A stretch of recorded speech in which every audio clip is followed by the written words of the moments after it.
Good morning, and I want to start off by thanking God for every positive thing that is still going on in my life, for the loved ones and the good neighbors that I still have. Um,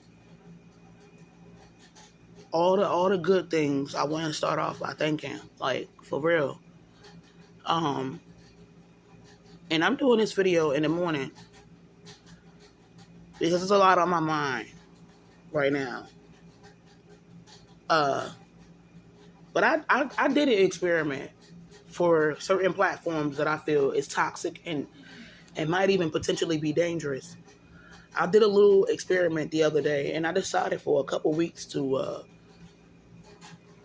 make a conscious decision not to go and look at certain things that could be potentially upsetting.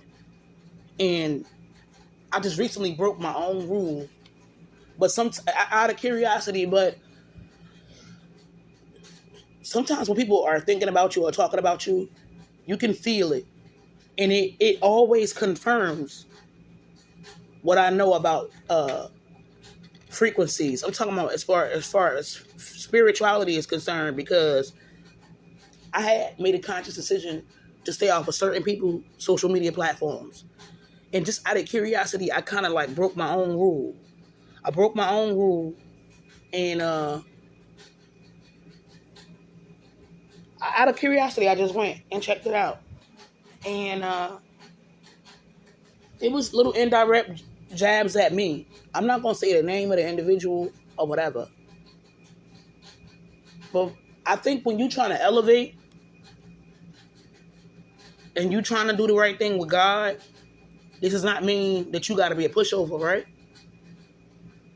Everything that used to trigger you and get you out of character, you got to learn how to like let it go. Cause all those opinions of small people or people that's just haters, they hate on your small wins, your very, very small wins. So even if you think it's small wins, it's really big to these people. You just had a couple surgeries. All of a sudden you're getting bombarded with negativity. Or you get a little bit of pocket change, or you get a small increase on credit, and people losing their minds. It's all these things that you think is small wins is really, really big to people. But as much as you humanly possibly can, you gotta look at that as null and void. Their opinions about you gotta be null and void. Even though I'll never understand, as long as I live and breathe, certain grown men that don't know certain females from a can of paint literally being obsessed with every little intricate detail of a woman's life. And I'm not kidding around.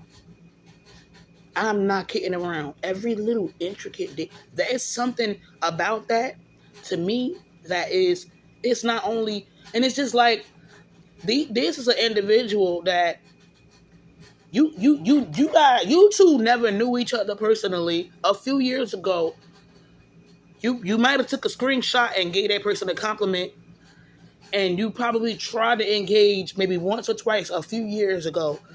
When you saw that it ticked a lot of people off, you decided, you know what, I'm going to back up off this person.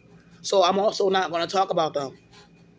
But I'm also not going to have little indirect tweets or posts about them that can be deemed as antagonizing, or me trying to start some sugar honey iced tea. And once you understand that certain people, they hate you, they even hate your small wins. They hate when people show you love. No matter what type of love it is. It doesn't have to be, you know what I'm saying? It's better if you don't put too much energy like going and constantly trying to see what they think. It's going to be the same as it always is. It literally don't matter what you do. Don't expect anything different from these people, because at the end of the day, haters don't normally change. But it says a lot when it's a handful of men that you can actually see, and they hating harder than certain females. They hating harder than, you know what I'm saying, your gastric surgery. They hating harder than certain women. They can't. It's like they can't for 1 minute. They can't think about something else that has nothing to do with your life.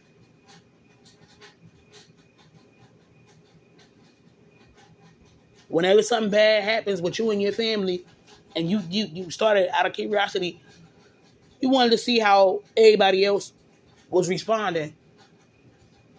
And a couple times I noticed this one person who I'm not going to say, they was super duper happy and looked like they was trying to like hold back an erection.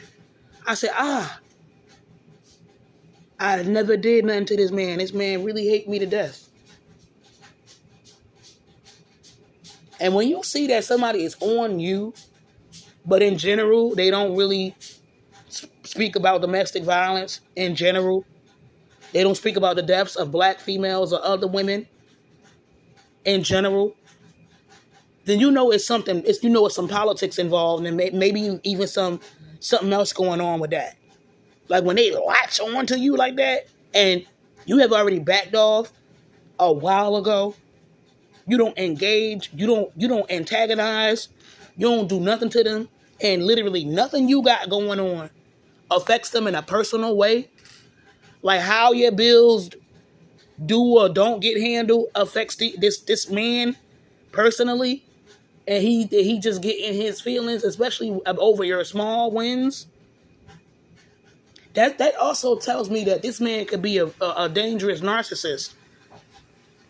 And what I've learned about them sometimes is it's not just for some of them, it's not enough to try to act like they don't exist, because it's like a catch-22. If you engage, you could bring yourself down. Sometimes if you try to act like they don't exist, and you're not giving them the energy, your life energy, you're not engaging, well, then they might start feeling like, who do you think you are to ignore them? What makes you think that you good enough to not sweat them, to not pay them any attention, to not pay them no mind? And perhaps that's what's going on. What grown adult man care about the intricate ins and outs of your life? Remember, I'm a bum with no credibility, right? Or let's just say that they think, because they heard you joking around being sarcastic, as far as like Americans not every other day they how they are gonna roll back our rights and civil liberties, and even talks of just snatching things from the Constitution. Like it's like Burger King, have it your way. We don't like this part of the Constitution, we're gonna get rid of it, right? And it's no vote. The American people don't even really get to decide a lot of these changes, right? Even rumors about, re-education camps. Let's call it what it is.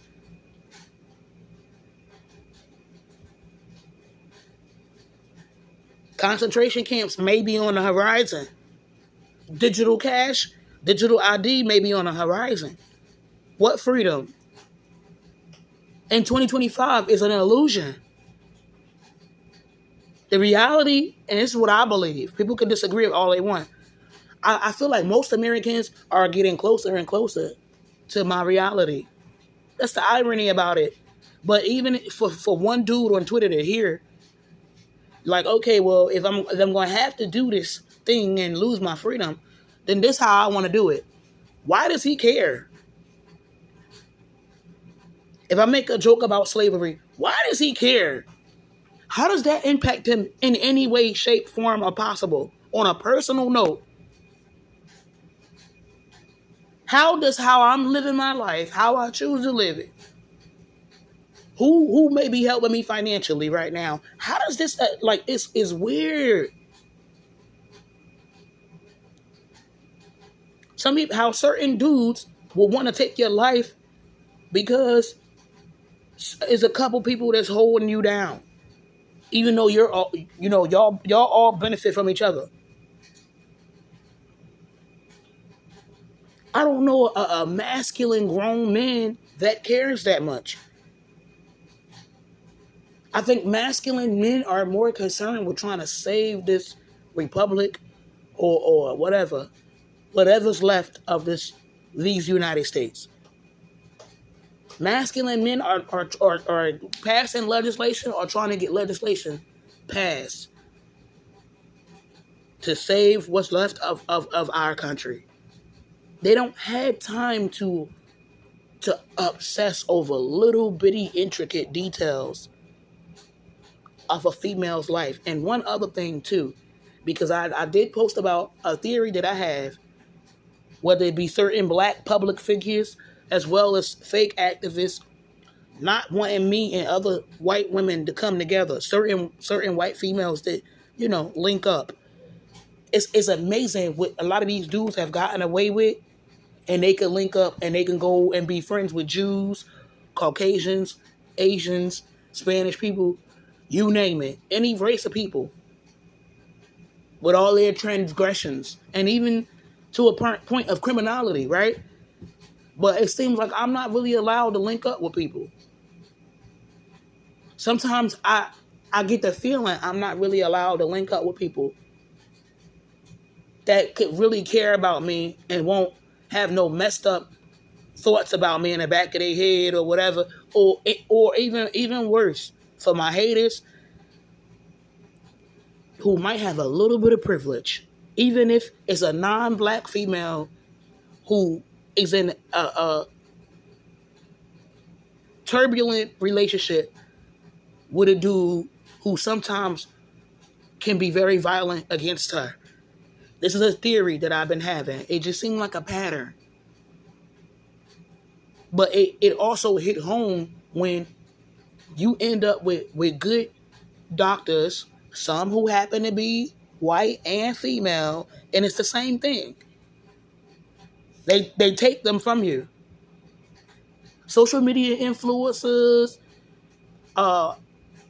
with some privilege and a little bit of pull and money, they find a way to come around them with all their money and their influence, and say, hey, yeah, we listen, we'll be cool with you. We will give you somebody to talk to or whatever, but we just don't want you to mess with her. We want to make sure you don't got no ties and no connections to Precious Powell.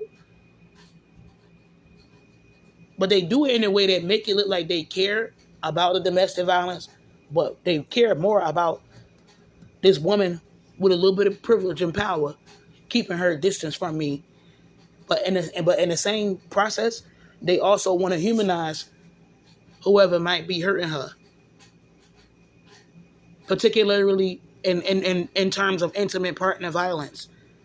You gotta wonder, are those people really her friends?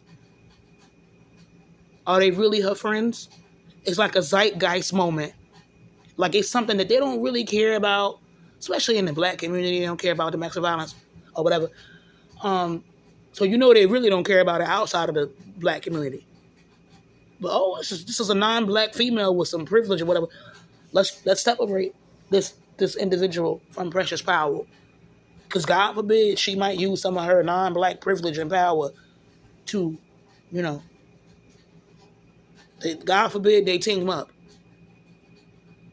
And even though she might benefit from Precious, we don't want Precious to benefit from her in any type of way. No social, political, economic way. See, nobody will come out and be a man or a woman and say it with their chest, but I have a theory that that's what's really been going on. Again, it's hard to die on certain hills when you see what certain people who have an obsession with toxic dudes, especially toxic dudes in this community. They have an obsession with them and hate me to death. When you see what they allow certain men to get away with, why now you see why it's like hard to die on certain hills. This ain't me looking for smoke and sauce. By the way, if you hate me, you believe I have no credibility or whatever, nothing that I'm creating right now or discussing is for you. Godspeed. God bless.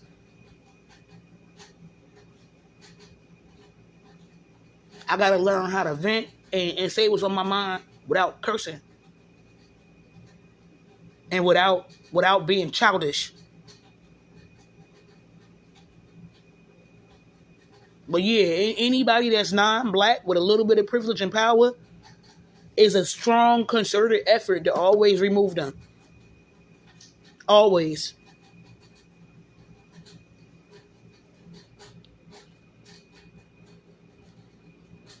Sometimes I get a little break.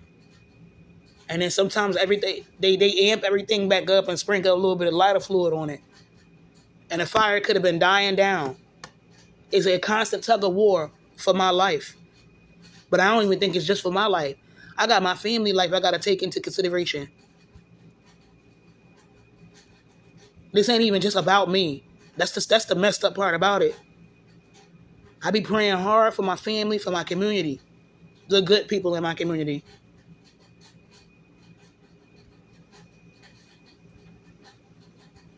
I know it's something else I want to say, and I'm running the time up off the clock. And I just can't. Yeah, so if you know that you have haters, listen, you gotta try to not let them like try to play on your conscience or whatever. You gotta remember these people are dangerous. They can't stand you. They can't stand your family. They hate your small wins, which means that those wins are bigger than you think they are. And and chances are they're gonna always feel that way about you. Why would you obsess over haters that's obsessed with hating you? When the goal is to try to get right with God, not just physically, but you need to get right physically, emotionally, mentally, spiritually. These are the same people that can forgive black men or even certain types of men who may not be black, but power and privilege, and hurt people beneath them. And when I say hurt, I'm talking about sometimes they do things that you can't come back from, that can't be undone. Especially if there's a lot of money involved, they don't care. They don't really care. They're not the gatekeepers of moral power and authority. Even though I know it's not just me not being exotic and not having money. There's a colorism thing going on too. And I think it's because my ex, the last person he got with, was not a black female. So for some of these black men, all the way in Philadelphia or other states, they really can't let it go because they're also, I feel like they're also colorist, and they also like other types of females or whatever. So they've been trying to make it seem like that's what it was. Because there's no way on God's green earth it could be that this person was very abusive towards me or very controlling. But you don't have to. You can be controlling without putting your hands on somebody. And they was like a danger to the community. It can't be that. It gotta be I just was real jealous and I wanted to destroy somebody's life. I was jealous and I was a hater. Especially when I find out somebody that left me with somebody who don't look like me. This is how small-minded these dudes are. But they're also very dangerous.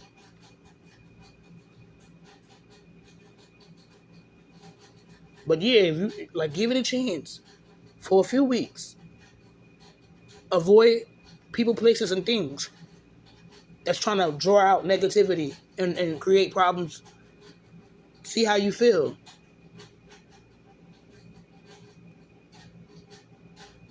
Something else I wanted to talk about, I forgot, so I might just do another video.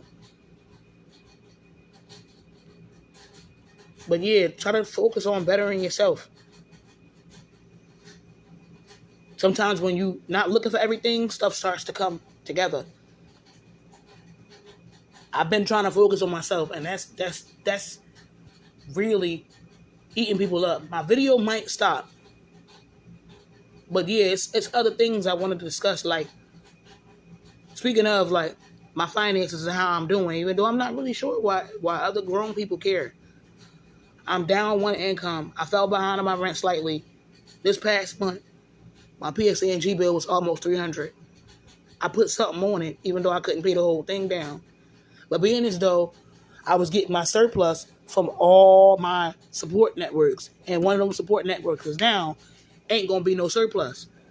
So these people who like to follow me around, a lot of them are connected to civil servants, or they are civil servants. I'm trying to figure out what they're gonna do when they don't see no extra because it's no surplus. And we know why there's no surplus.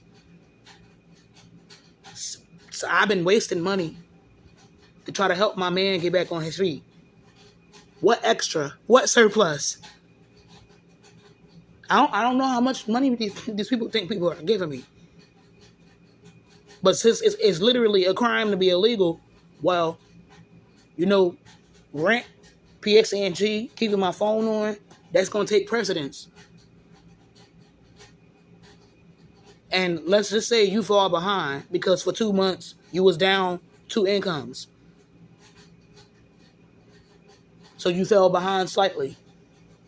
Well, you're going to get extra, but it's going to be the extra that I owe. What surplus? What extra? This would make me think that if people just want to like draw blood, ain't dues. What dues? What dues do you want when you keep attacking somebody's finances? People gotta think. People really seriously gotta think. Even though, like, when your family been through a lot, and you feel like it crossed over to domestic terrorism, is it crazy feeling to think that you gotta also like pay people dues? Like, that hit different.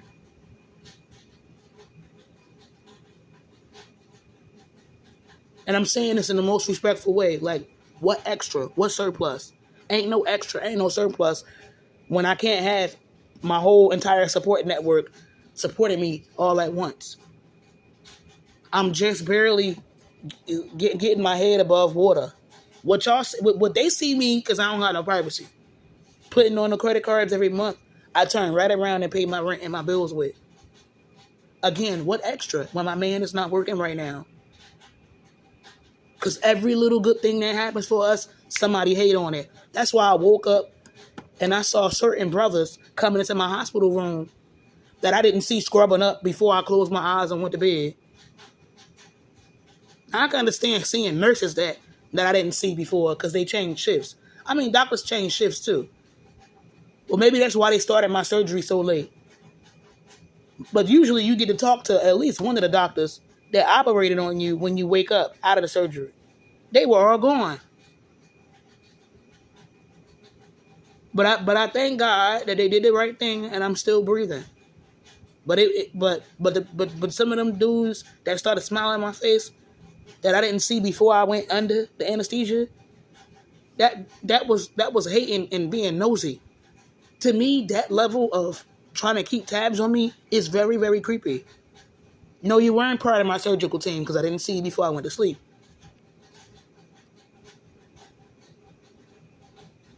Now I got a list of the people that was a part of my surgical team, and I went and Googled those doctors.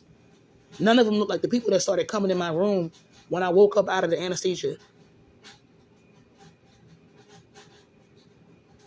Because it was like maybe one black doctor and everybody else was Asian and white. These dudes that want to keep tabs on every little detail of my life, my surgeries, how I'm doing, what man I'm talking to, like, that is creepy. And if they put just half of that energy into fixing fixing the black community, the black community could be like thriving. if some of these brothers, especially the ones on Twitter, will put just half of the energy that they got in, they have for hating me and keeping tabs on every little detail of my life, if they would put that towards bettering the black community, the black community would be like Black Wall Street before Tulsa, Oklahoma was leveled and flattened. We could go back to that.